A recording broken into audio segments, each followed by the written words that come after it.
Hello friends, welcome to classes by lab doctor. आज के class में हम S aspartate, T transferase, aspartate amino transferase या SGOT। S stands for serum, G for glutamic oxalo acidic transaminase. So this AST is also one of the transaminase enzyme produced by the liver. The very fact that it is used in the transfer of amino acid group gives it the name transferase. That is why aspartate amino transferase.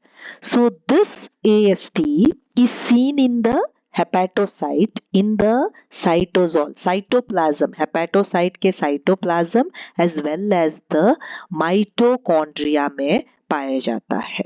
ये कहीं और जगह में भी you will find AST, but जब हम hepatocyte में देखेंगे तो AST जो है it is seen in the mitochondria as well as a cytoplasm, whereas ALT जो था वो सिर्फ साइटोप्लाज्म में पाया जाता था of the hepatocyte. So AST के टू फॉर्म्स रहते हैं, one is cytosolic and mitochondrial, that is called as the MAST.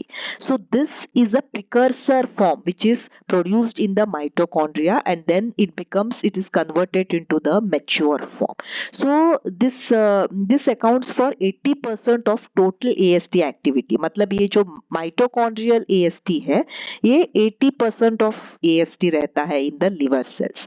And in chronic alcoholic consumption में ये जो mitochondrial AST to total AST जो रेशियो रहता है वो भी sometimes we use it in case of a chronic alcoholic consumption. So this you will have to remember, there are two forms which becomes important when we study the AST-ALT ratio, especially in case of alcoholics. This things becomes important.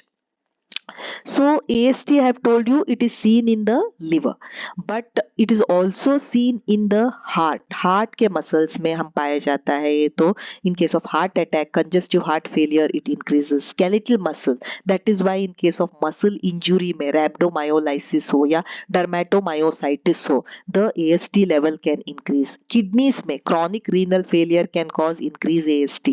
Brain में so there is AST. In case of red blood cells RBCs में भी रहते हैं. So if you take a sample which is hemolyzed and आप उसमें AST को measure करने जाओगे तो अगर RBCs breakdown होके उसके AST में भी wrong results आ सकते हैं because RBCs also contain the AST. So this is not only liver specific जैसे हमारा ALT था, but yes it is seen in the liver but it is also seen in the other tissues. So आपको जब अगर बहुत ही AST ज्यादा मिल रहा है तो should always remember क्या ये कुछ various other reasons से AST बढ़ गया है. So when we use to measure the AST, the metabolic reaction involves the 5-pyridoxal phosphate, which is the coenzyme, which is vitamin B6, which is a very important cofactor for this reaction. And here this enzyme will convert aspartate into oxaloacetate and glutamate. So why this becomes important? Because these amino acids are required for the protein building mechanism, and this protein is required for forming a muscle, repairing a muscle. It's a building block of the cells. So proteins के जो metabolism है, protein को form करने के लिए we require this amino acid transferring, and also ये amino acid को हमको ये क्रेब्स साइकिल में लेके आने के लिए also we require this enzymes. And why do we need this Krebs cycle? क्योंकि क्रेब्स साइकिल ही है जो इम्पोर्टेंट सब्सटेंसेस को प्रोड्यूस करता है, जैसे अमाइनो एसिड हो, फैटी एसिड हो, ATP को जनरेट करता है, and ATP is the power house of energy. आपको एनर्जी चाहिए तो you will require ATP. That is why आपके प्रोटीन मेटाबॉलिज्म में मसल को बिल्ड करने के लिए, रिपेयर करने के लिए, and also amino acid metabolism में, एनर्जी प्रोडक्शन में with the help of ATP आपको चाहिए AST along with ALT. So this is the normal range of AST. It is around 8 to 40 units per liter. But always remember, जब भी आप ये sample को analyse करते हो AST के लिए, हीमोलाइसिस को आप अवॉइड करें. Fasting is not mandatory, but you can even analyze this with serum, heparin and EDTA plasma, but you should avoid hemolysis. And as much as possible जिस दिन कलेक्ट होता है उसी दिन इसको एनालाइज करना अच्छा है, क्योंकि एंजाइमेटिक एक्टिविटी ग्रेजुअली कम होते रहता है. You can store it at around 2 to 4 degree, that will inhibit the enzymatic activity and आपको एक करेक्ट एनालिसिस देगा अगर आप नेक्स्ट डे उसको एनालाइज करना चाहते हो, provided you have stored the sample properly. So अगर AST लेवल ज्यादा है, it could be because of hepatitis क्योंकि लिवर डैमेज हो रहा है. It could be because of alcohol that is also causing liver damage. Cholestasis से हो सकता है, I have told you, because of heart failure, kidney problem, bone changes में, muscle damages में, लिवर कैंसर्स में या लिवर स्कारिंग, सिरोसिस एक्सेट्रा में AST ज्यादा बढ़ सकता है. सो जब भी हमको लिवर एंजाइम्स ज्यादा मिलते हैं, we should always think and we should always try to classify कि ये हेपेटोसेलुलर हो सकता है कि कोलेस्टेटिक हो सकता है. हेपेटोसेलुलर मतलब जो लिवर डैमेज से आएगा, या तो ये कोई ब्लॉकेज से आ सकता है. अगर ब्लॉकेज से आता था तो ये अल्कलाइन फॉस्फेटेज ज्यादा बढ़ जाएगा आपके AST ALT कंपैरेटिवली, और अगर हेपेटोसेलुलर डैमेज के वजह से है तो AST ALT ज्यादा बढ़ेंगे, क्योंकि ये AST ALT लिवर सेल्स में पाए जाते हैं.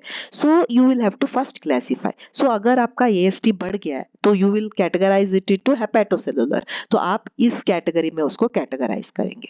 चलो आपने कैटेगराइज कर दिया, अभी यू विल हैव टू सी कितना बड़ा है मेरा AST. क्या ये जस्ट एक लेस देन 5 टाइम्स बड़ा है, या तो 5 to 15 टाइम्स बढ़ गया है, या तो मोर देन 15 टाइम्स, जो अपर लिमिट था नॉर्मल रेंज के, जो उसका नॉर्मल रेंज था अराउंड 50, उससे मोर देन 15 टाइम्स बढ़ गया है क्या? क्योंकि the causes will be different in each cases. अगर आपका जो AST है माइल्डली बढ़ गया है, मतलब वो जो 50 था उसमें से अगर वो 250 तक या 200 तक ही बढ़ गया है आपका AST, this could be because of, in case of fatty liver disease हो सकता है, या अल्कोहल से हो सकता है. वेरएज अगर वो 15 टाइम से ज्यादा बढ़ गया है, it is come to around 700 800 तक आपका AST आ रहा है, तो यू हैव टू थिंक कि लिवर सेल्स में कुछ डैमेज तो नहीं.